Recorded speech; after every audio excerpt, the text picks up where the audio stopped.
voice for everyone. KSHB 41 News starts right now. Days after the Chiefs rally shooting, and people are reclaiming their stuff and processing what they witnessed firsthand. I think I'm still 2 days later, 3 days later, processing what happened. We've been through a million things together, and this is definitely the worst one. There's no timeline on processing or trauma. Still to come, how they're picking up the pieces and coping with the trauma. Plus, stepping up to help victims and their families, how two businesses are serving up some kindness after the shooting.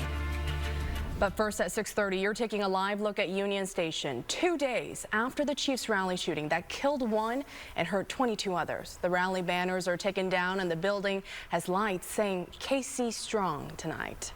We're learning more about the charges in that shooting. But before we get to that, we want to give you an update on the current condition of the victims. 22 people treated at hospitals after being shot at the end of that Chiefs victory rally at Union Station Wednesday. Most of them have been released from hospitals, but one patient still at Children's Mercy. St. Luke's caring for one victim who remains in serious condition. 3 victims are still at University Health, 1 in critical condition. Tonight, we're highlighting the voices of people who were there and witnessed that shooting. We are sharing their stories as they work to process what happened and live with the impacts of experiencing trauma. Well, today we learned 2 teens were charged. They're at the Jackson County Juvenile Detention Center right now facing gun-related and resisting arrest charges after Wednesday's rally shooting. But they could face more. We've been receiving a lot of questions about whether they could be charged as adults even. KSHB 41 investigator Cameron Taylor found out how that process works. Those initial charges for the 2 teens came from the office of the juvenile officer in Jackson County. Because of their ages, details about those charges are not a public record. The case is now assigned to family court, where a judge will handle the proceedings. The judge will hold a hearing, which is not open to the public, on whether to certify the 2 teens as adults. That's called a certification hearing. If the teens are certified as adults, Jackson County prosecutors would then file charges, and the case would be transferred to regular court. If that happens, documents summarizing the investigative findings by law enforcement could become public. For the KSHB 41i team, I'm Cameron Taylor. After the announcement of those charges, Jackson County Prosecutor Jean Peters Baker released a statement that says, "We expect to be at future hearings regarding these individuals who were charged today in family court." She then goes on to say, "We will continue to work closely with the police investigative team overseeing their investigation of this mass shooting." Chiefs quarterback Patrick Mahomes and his wife Brittany paid a visit to the Reyes sisters who were hurt in the shooting. The 2 girls, ages 8 and 10, were shot in the leg. They both had surgery at Children's Mercy. While their injuries are not life-threatening, the family says the girls will be in casts for months. The Reyes family is thanking the community, though, for the love, support, and prayers. You can find their GoFundMe on our website, kshb.com.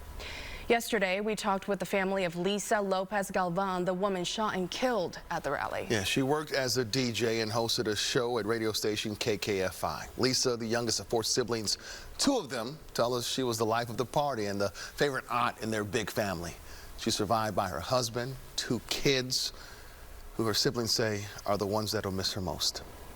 We worry about our nephew and niece and brother-in-law because she was their everything. Her family, she adored them. She did everything for them.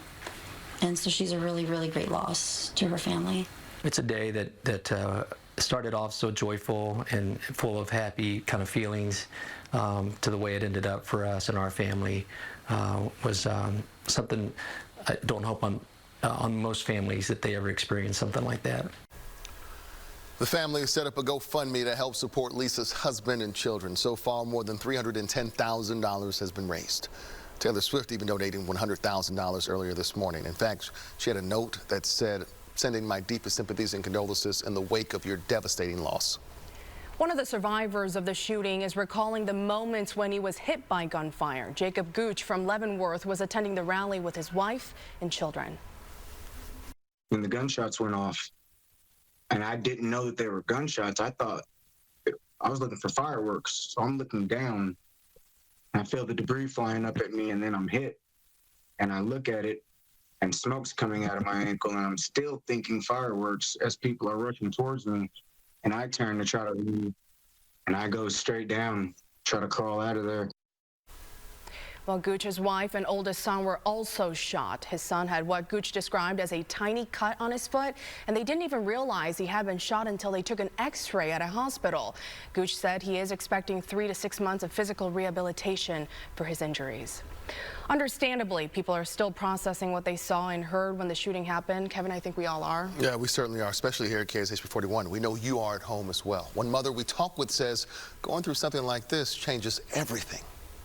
You have a completely different outlook on people, on your city, on just anything that you do. It just feels so different now, and I don't know why. Now, we have to warn you here, you will hear the sound of gunshots in this following story. KSHP 41 News reporter Caroline Hogan is highlighting the voice of a mother on her experiences that day and how she's trying to cope now. It was only a few days ago when there were crowds outside of Union Station cheering for the Chiefs. But today, there's a memorial set up with flowers and signs that say Kansas City strong. It makes coming down here and having a sense of normalcy a lot harder for those that witnessed the events. My son's Jason Voorhees blanket that he's really wanting in his backpacks. Sisters Amber Sanford and Casey Durham are collecting their items they left behind at the parade. That's one of them, yes. While also collecting their thoughts. I think I'm still 2 days later, 3 days later, processing what happened. Amidst the fun captured in pictures on Wednesday, Amber also caught the moment gunshots went off.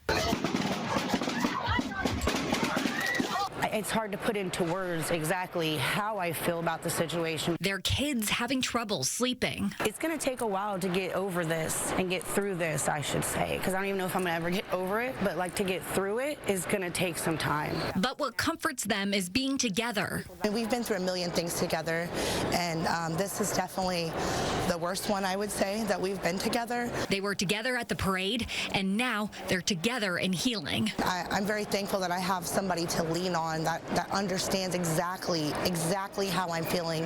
The phrase KC United taking on a very real meaning. Yes, his soccer ball that his dad got him for Christmas. In more ways than one. There's no way to deal with this on your own. You have got to have a support system, 100% have to have a support system. If you feel like you're alone, you're not. Caroline Hogan, KSHP 41 News.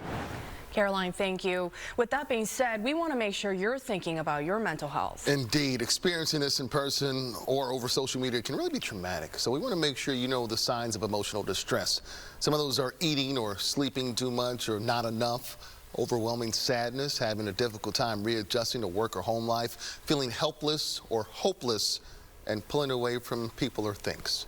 If you're experiencing any of these signs, you should seek help. You can call this number right here. We'll hold it up for just a second, 816-881-1540.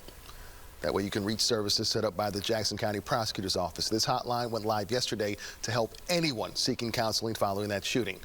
And if you or someone you know is in crisis, you can always call or text 988. A number was recently set up. You'll be able to speak with a trained crisis counselor any time of day or night.